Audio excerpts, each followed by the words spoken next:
Assalamualaikum warahmatullahi wabarakatuh. Selamat datang di channel YouTube SMA Muhammadiyah 1 Yogyakarta. Ananda, sekarang kita akan belajar bahasa Indonesia ya. Pelajaran bahasa Indonesia sekarang kita akan membahas tentang teks eksplanasi.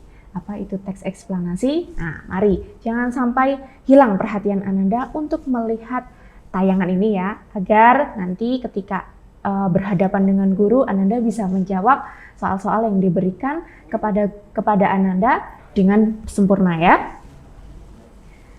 Nah, sebelumnya kalau Ananda ingin mengetahui KD dan IPK yang perlu kita pelajari ketika kita belajar teks eksplanasi, yaitu ada KD di 3.4, yaitu Ananda diminta untuk menganalisis struktur dan kebahasaan teks eksplanasi, yaitu ngapain sih kita ya? Jadi yang pertama, Ananda diminta untuk menjelaskan struktur dan kebahasaan teks eksplanasi. Yang kedua, Ananda diminta untuk menganalisis struktur dan kebahasaan teks eksplanasi. Kemudian, ketika Ananda sudah berhasil dan memiliki keterampilan dalam menganalisis, Ananda diminta untuk memproduksi teks eksplanasi secara lisan atau tulis dengan memperhatikan struktur dan kebahasaan. Indikatornya yaitu tentu saja membuat teks eksplanasi secara lisan atau tulis dengan memperhatikan struktur dan kebahasaan. Nah, kalau Ananda ingin bertanya, apa sih sebenarnya Bu teks eksplanasi itu? Nah, ada pengertiannya nih. Teks eksplanasi adalah teks yang berisi tentang proses mengapa dan bagaimana kejadian-kejadian alam sosial, politik, ilmu pengetahuan, atau budaya. Jadi ketika Ananda mendapatkan sebuah contoh teks eksplanasi, pasti teks eksplanasi itu membutuhkan banyak penjelasan. Karena pertanyaannya saja mengapa dan bagaimana, sudah seperti KTI itu. Nah, apa saja contohnya? Kegiatan-kegiatan atau kejadian-kejadian itu, semisal kalau kejadian politik berarti ada demo. Nah, ya kan? Ananda pernah mengikuti atau pernah melihat berita terkait demo ini. Nah, kemudian apalagi kejadian fenomena alam seperti gunung meletus, gempa bumi, banjir, tanah longsor, dan lain sebagainya. Ada pula kejadian alam yang indah-indah seperti aurora, kemudian penampakan topi di gunung. Nah, itu pasti indah-indah, tidak melulu hal-hal yang mengerikan. Gitu ya. Oke, selanjutnya, nah ini yang perlu Ananda ketahui tentang ciri umum teks eksplanasi. Jadi kalau Ananda belajar teks eksplanasi, pastikan Ananda mengetahui ciri-ciri umum dari teks eksplanasi. Yaitu yang pertama adalah strukturnya terdiri atas pernyataan umum. Pernyataan umum, namanya juga umum ya, berarti gambaran awal tentang apa yang ingin disampaikan. Kalau kita berbicara tentang gempa bumi, maka sentuhlah terkait apa itu gempa bumi, kemudian biasanya terjadi di mana, kemudian apa penyebabnya. Lah, itu adalah hal-hal umum yang biasanya orang tanpa mempelajari dia pasti tahu. Kemudian adanya deretan penjelas. Ketika kita sudah mengutarakan umumnya masalah itu, maka kita harus menjelaskan secara detail yang biasanya orang lain harus mempelajari untuk mengetahui. Kemudian yang terakhir adalah interpretasi atau pandangan kita, sudut pandang kita. Kita udah mengetahui itu. Oh, gempa bumi itu seperti ini. Kemudian oh, ada yang terjadi di daerah ini. Kemudian tanggapan kita terkait fenomena tersebut bagaimana gitu ya. Ya, itu yang disebut dengan interpretasi. Nanti akan kita bahas. Kemudian yang selanjutnya adalah memuat informasi berdasarkan fakta. Jadi teks eksplanasi ini harus disusun berdasarkan fakta. Kalau cerpen, kalau novel itu bisa diubah sedikit ya faktanya. Tapi kalau teks eksplanasi, Ananda harus mengutarakan fakta-fakta, harus sesuai apa adanya, gitu ya. Kemudian yang selanjutnya yang terakhir adalah faktualnya, memuat informasi yang bersifat keilmuan, misalnya tentang sains, gitu ya. Jadi informasinya itu terkait ilmiah, bisa dibuktikan secara pengamatan empiris, nah, gitu ya.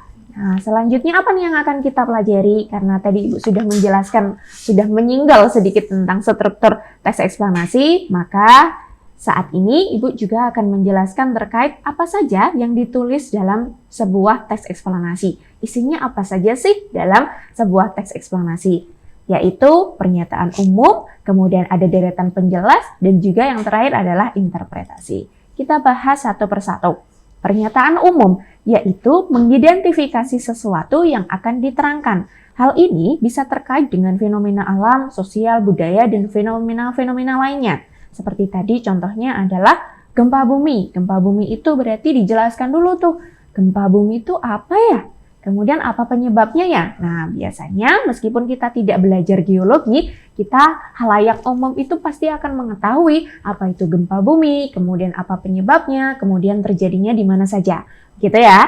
Selanjutnya yang kedua adalah deretan penjelas. Ketika yang umum-umum sudah dijelaskan, maka deretan penjelas ini adalah hadir untuk memerinci proses kejadian yang relevan dengan fenomena yang diterangkan sebagai pertanyaan atas bagaimana atau mengapa. Karena kita tadi balik kepada pengertian teks eksplanasi adalah sebuah teks yang memaparkan pertanyaan bagaimana dan mengapa. Nah, di bagian kedua inilah tempat Ananda untuk menjawab pertanyaan bagaimana dan juga mengapa. Begitu ya.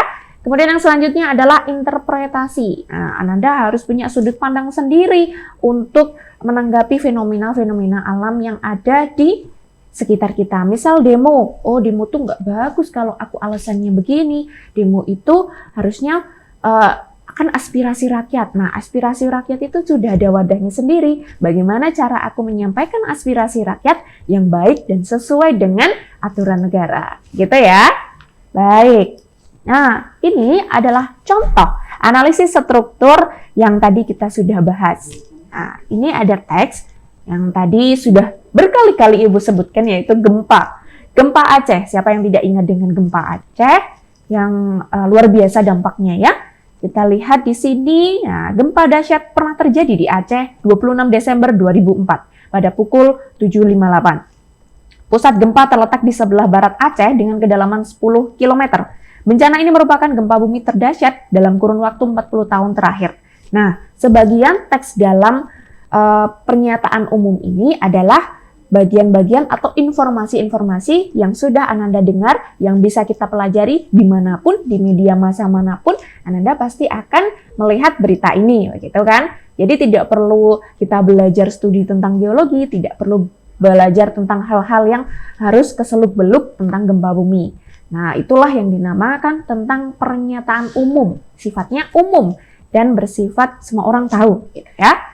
Selanjutnya, nah ini adalah contoh analisis struktur yang kedua, yaitu adalah deretan penjelas. Karena tadi yang bagian pertama sudah dijelaskan gambaran umum, maka di bagian ini dijelaskan sedetail-detailnya, serinci-rincinya, bagaimana proses kejadian bisa terjadi gempa bumi di Aceh, gitu ya. Kalau dibaca di sini, gempa ini juga mengakibatkan gelombang laut setinggi 9 meter. Bencana ini merupakan kematian terbesar sepanjang sejarah. Indonesia, Sri Lanka, India, dan Thailand merupakan negara dengan jumlah kematian terbesar. Nah, kemudian dijelaskan kekuatan gempa pada penghujung tahun 2004 itu mencapai 9 skala Richter dengan korban tewas mencapai 283.100 orang. Ya, luar biasa ya waktu itu. Nah, ini adalah penjelasan-penjelasan terkait gempa yang terjadi di Aceh. Kalau Ananda ingin membuat, maka di bagian kedua ini dijelaskan serinci-rincinya terkait gambaran umum yang sudah dijelaskan di pernyataan umum. Bagian terakhir adalah, ya ini lanjutannya untuk deretan penjelas atau proses kejadian. Jadi deretan penjelas atau proses kejadian itu bisa sampai berparagraf-paragraf, gitu ya, tergantung seberapa rinci Ananda ingin menjelaskan kejadian tersebut. Kemudian yang terakhir adalah interpretasi atau ulasan, sudut pandang Ananda, pendapat Ananda ini ya. Nah, kalau di sini Ibu bacakan gempa bumi dan tsunami Aceh yang juga menghantam Thailand. Selain menempati posisi gempa berkekuatan terbesar kedua setelah gempa Chili pada tahun 1960, gempa Aceh menempati peringkat pertama sebagai gempa dengan waktu atau durasi penyesaran yang paling lama, yaitu sekitar 10 menit. Gempa ini cukup besar untuk membuat seluruh bola bumi ikut bergetar. Jadi, ulasan kita gitu ya, interpretasi kita berarti menganggap bahwa gempa ini cukup besar, pendapat kita begitu. Nah, itulah yang disebut dengan interpretasi atau ulasan pada contoh analisis struktur teks eksplanasi. Jadi, bagaimana?